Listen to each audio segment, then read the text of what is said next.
8 days in the Humboldt Mountains. Few trails, no crowds, just pure wilderness. We're pushing up deep glacial valleys, hauling over some rugged passes, and camping in spectacular alpine hanging valleys. It's steep, it's remote, and it's a bit of a mission. Let's get into it.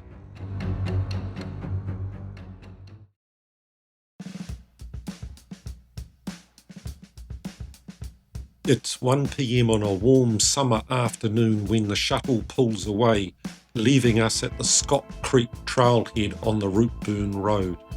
We're standing there with a pack that contains everything required for the next 8 days, heavy and unyielding.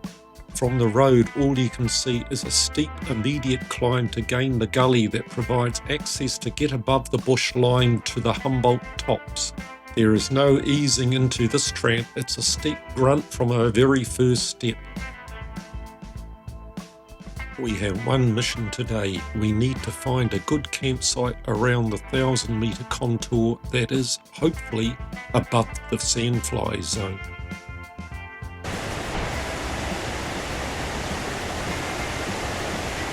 The team: Dennis and Christopher, Danielle, Hi.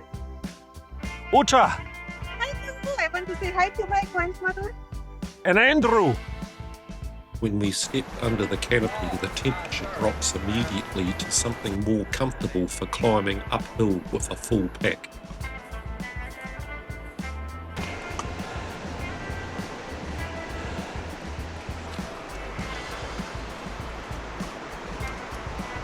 Please like and subscribe if you would like more videos like this. It helps the channel and it's free. We made good time, but the most beautiful campsite in the world isn't worth much if you're sharing it with 10,000 bloodthirsty roommates. Some go under, some go over. 2.5 hours in, we found what looked like the ideal spot, 1,000 metres up, bathed in the afternoon sun. But here's the thing, we didn't clear the zone, they were waiting for us. If you've ever been eaten alive in the New Zealand bush, you know that escaping these biters is the only thing that matters. Time to put the billy on.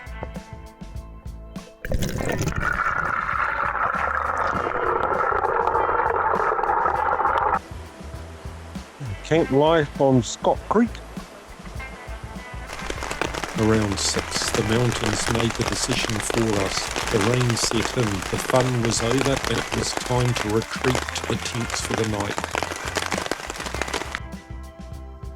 It was a good start to the trip, with an easy day to ease our aging carcasses into the abuse that we give them on these multi-day expeditions. I look forward to an interesting day tomorrow.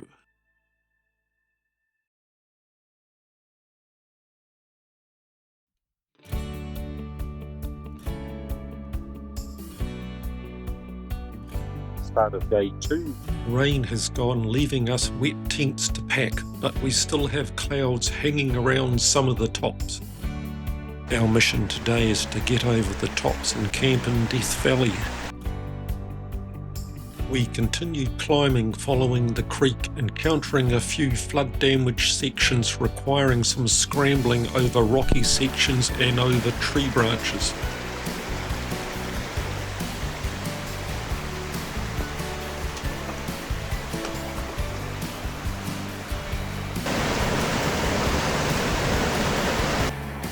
We hit the forks after 40 minutes, where we transitioned out of the bush into the tussock. We continued climbing past Scott Basin towards the saddle, with the cloud cover breaking just enough to give us glimpses of where we were headed.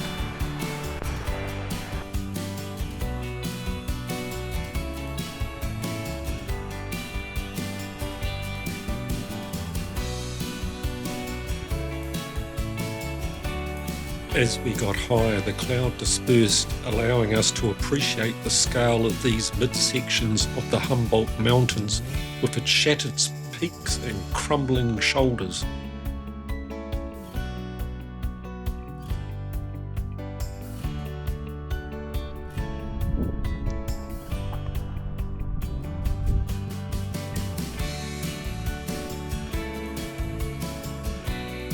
use the saddle to drop into K Creek.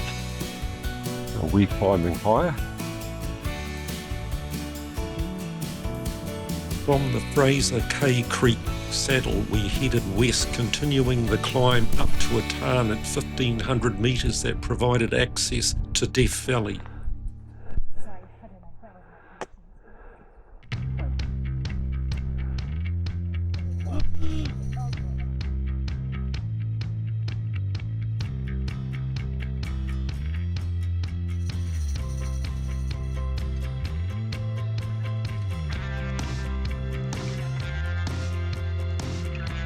We had lunch beside the tarn as we checked out the best option to climb up to the coal.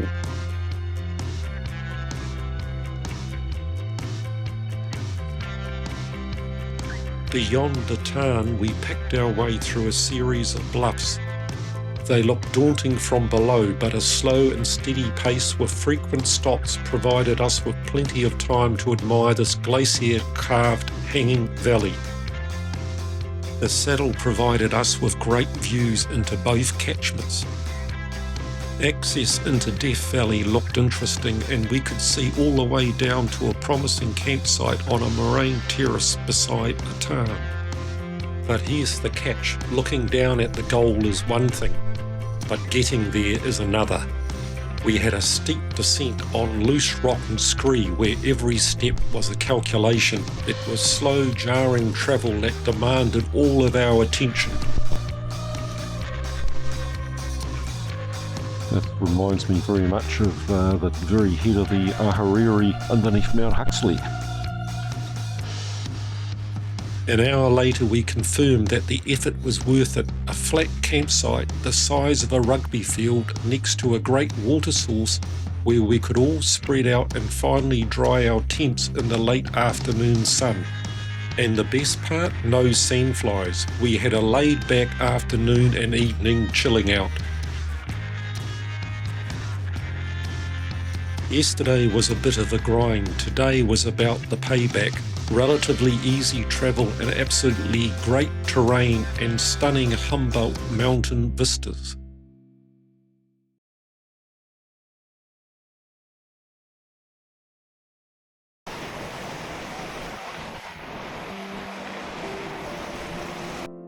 Just after 7 on morning of day 3.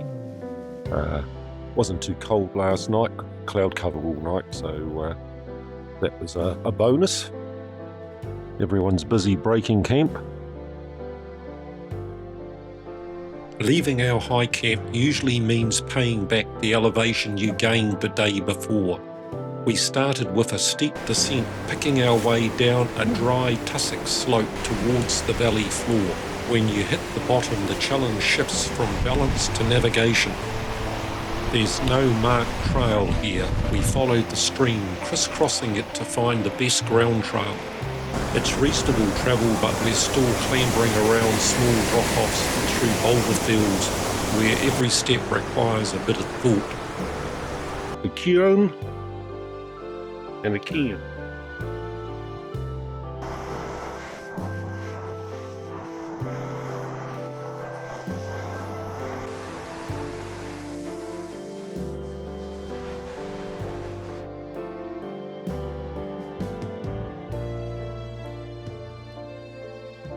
As we neared K Creek, the terrain steepened and the scrub turned into a canopy. This leads you straight to the historic K Creek hut. We stopped here for a break. This place was built in the early 60s as a musterer's hut. Actually, the materials were parachute dropped in by aircraft because the terrain was so inaccessible. Down the valley to the Caples. From the hut, the track dropped southward through a mountain and silver beech forest following the creek.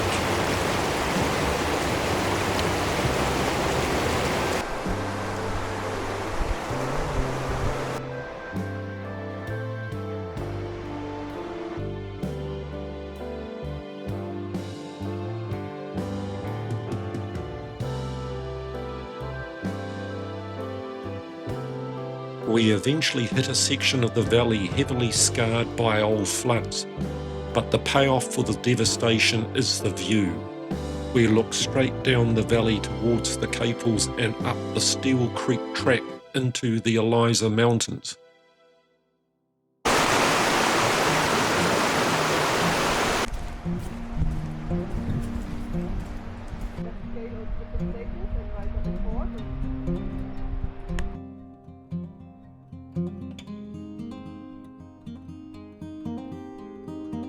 The landscape shifts again as you hit the Caples Valley floor.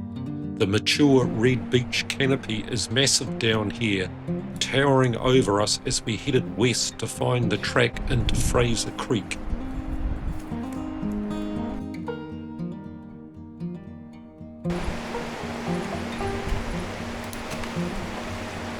We followed the Fraser Creek track for another 2 kilometres before finding a spot right next to the creek. But here's the reality: the easier the travel, the thicker the sandflies. It's repellent on and boots off as we settle in for the afternoon.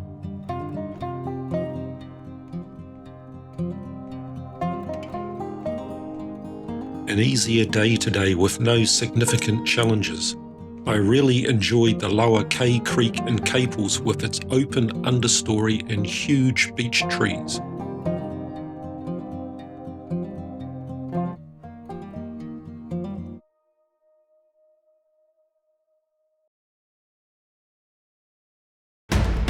Click the notify button so you don't miss out on part 2.